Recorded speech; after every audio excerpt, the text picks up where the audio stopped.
All good. So you were talking a bit about before, Steve, about not taking a 2-4 team lightly. So maybe talk a bit about maybe that's your place in the standings is a little misleading. Yeah, certainly it is for McMaster in particular, but just in general. The record is not something that's really ever addressed with our team about our opponent. It's more just watching the actual video and breaking down where their threats are and where their weaknesses are. And McMaster's certainly got way more threats than they do weaknesses. And I don't think anybody, especially in our team, should take any time to look at that record. It means nothing. This is one of the best football teams in the conference that's back is to the wall right now. Coach, you had the week off. Did that come at a good time, a bad time? I mean, you had momentum going, I would think, after the game, having the week off. How did you see that? A blessing or no? Yeah, I think it actually timed up really well for us. The bye week is a great dynamic in the season that can, change a lot of things for different teams. Having it later in the year, in our specific case with the injuries that we've had, it was really perfect. And around Thanksgiving, being able to give the guys some time off and transitioning into what is now a reading week on campus where they don't have class, it really did fall at a good time for us. So we were able to, freshen the legs up, get some guys a little bit more healthy, and get some extra prep in for, again, what is going to be a really strong opponent. You said you didn't want to talk about injuries, but James Keenan won't be playing? Yeah, James Keenan will not be playing this week. But other than that, don't have too many updates other than just feel that our team is getting healthier. Coach, you talked about McMaster's quarterback. Is this a challenge that the secondary is looking forward to? They've had a pretty good year so far. Yeah, absolutely. He's got the arm talent to kind of spray the ball all over the field and make just about all the throws. And he seems like he's really in tune with this system. They've certainly done a great job coaching him, and you can tell he's got a great feel for where the ball should be going. And he's a championship quarterback. He's proven that he's won at our level. So, he's one of the best guys in the country, and I know it's a huge challenge for our defense. And 140 years they're celebrating this week. The current players, are they taking some time to sort of look back, or what does it mean to be part of such a storied program for them? We, celebrate our history and our tradition with our team, and with our team meetings and practices, there's always opportunities to teach the guys about different things, not just football. And certainly the spirit of our program and the history gets incorporated into that almost on a daily basis. So our team's aware of the history of Richardson Stadium and the history of our program. And, we had our birthday just the other day, October 11th, 1882 was the first game. So it's kind of that time of the year, and it's pretty special for our guys. What's the all-time record? You said you're one below them in the all-time record. Yeah, don't quote me on this, but I think Ben can probably answer a little bit more. But I think it's 15 and 16 maybe. But if you can leave that, maybe just to make sure it's correct. No, longer than that. But the conferences didn't align. They were in the OUA, we were up in the OQ. So there was kind of that period of time where it's teams like them in Guelph who haven't been around since the early 1900s. There's not as many head-to-heads. Yeah. Sorry, Coach, you talk about their quarterback. What about your quarterback, Drake? And again, he was certainly there the other game. Yeah, Alex Freakin is tremendous talent, and he's really earned the respect of his teammates and his coaches, and he's got a great understanding of our system, and he's processed information well, and he does a really good job throwing the ball. Like, he's got a legitimate arm talent himself, and so we're really proud of how he stepped into the role, not just on the field, but kind of all the other things with the preparation and the leadership and whatnot. So really looking forward to continuing to work with him, and we think he can, without a doubt, lead this team to victory. Do you continue to add plays, or do you refine at this point, or can you talk about that at all? A little bit of both. Certainly you're refining that core package and the foundation of your team from a schematics perspective. You always refine those plays that you're going to hang your hat on. And then there's always opportunities early in the week to put something new in that's specific for that opponent, But when it comes to the systems, imagine it almost like a big toolbox, and you want it to be full of tools, but you don't necessarily need every tool for every job. But you don't want to get to a point where you show up to a job and you don't have the tool for it. And that's kind of the way we see it. So this week it's about picking the correct tools out of that big toolbox we have and working with them all week. And then when we get into the game, we feel like we're ready to go. And he's starting on Saturday? Sorry? Starting yeah, Alex Freakin will be starting. Yeah, that's right. Yep. Oh, really? I think so. I have to check that again. So I was supposed to do that at 1:30, but since this went long, I already rearranged that. All right. Perfect. Ready to go? Yep. Sterling, Steve talked about a great quarterback team that's probably, their record's not indicative of their performance. What's the challenge like for the defense coming into Saturday? One thing Mac does really well is they have a lot of movement. However, our preparation week in and week out always prepares us well for the upcoming opponent, and this week is no different.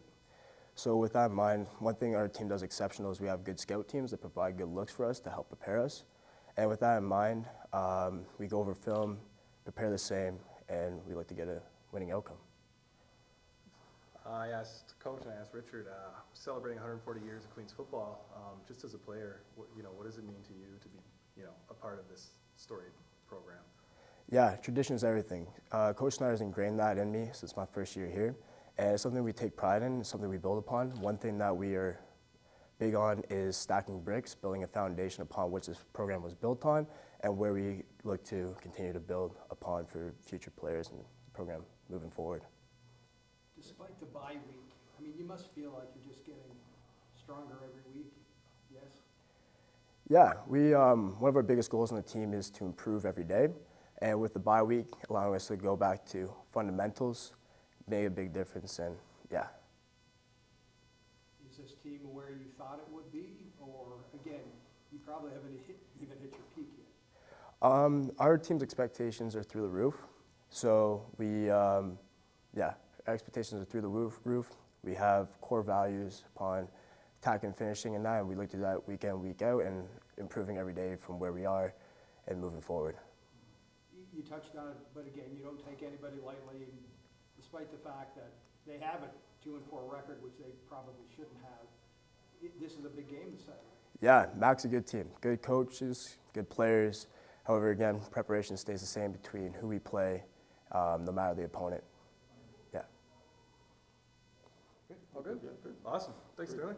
Thank you. Perfect. Thank you. All right, yeah. Tell me about playing Mac. McMaster's a really solid football team. There's definitely some talk about their record. It's not really something as a program we necessarily buy into. We really just turn on the tape, and what you see is a really strong football team, well coached, great athletes, and someone we're really gonna have to be prepared for, or we're gonna get beat. So when you see 2-4, it's like, we know, you guys have done your homework. Yeah, exactly. Like, we take every single opponent we play seriously, and like I said, you roll Mac's tape, and they're a really strong opponent, and we know we're going to have to play football, and that's really the goal of the program anytime we step on that field is to execute at a very high level, and to improve every single game, improve our execution, and it's something that that's what we'll be striving for, a really high level of execution regardless of the opponent. And like I said, that record doesn't really mean anything to us. They're a strong football team. You got Coach's take on it, your take on the bye week. Again, momentum-wise, you guys probably had all kinds of it. And all of a sudden, you got to put the brakes on.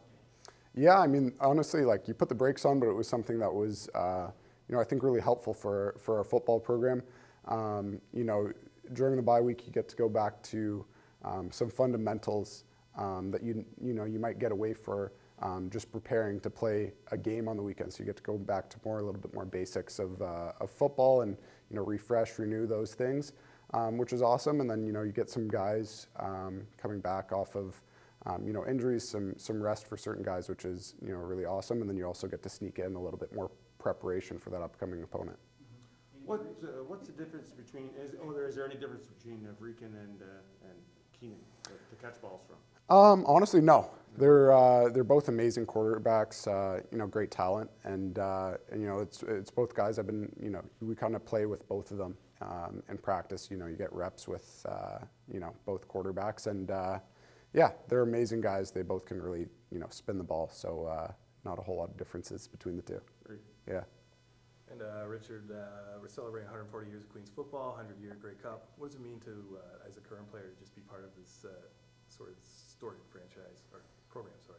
Yeah, it's something that's really special. You really think about all that's happened at Richardson Stadium over the years, and all the amazing football, the amazing moments that's happened, and you just really feel honored and grateful to be a part of a program with such rich football history.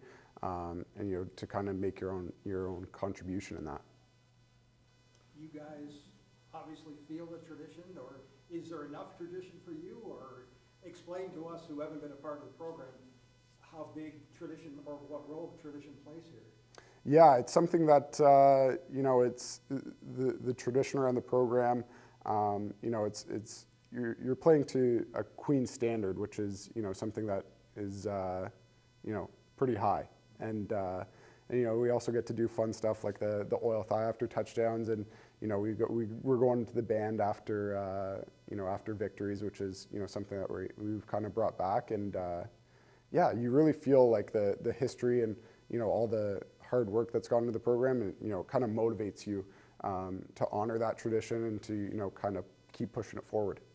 The same thing when you guys look at the banners of the Grey Cup. Again, you can't play for the Grey Cup, but is that not cool that this institution won 3 Grey Cups? Yeah, it's special. It's really insane. Like when you think about it, like I didn't know when I came here, but it's like the Queens team took on the best professional team back in the day, and it really showed the kind of the level of football that some of the former athletes at Queens were playing, and yeah, the history between Yates Cups, our all-time victories, the Vanier Cups, it's it's special, and you just want to kind of add on to that and write your own legacy.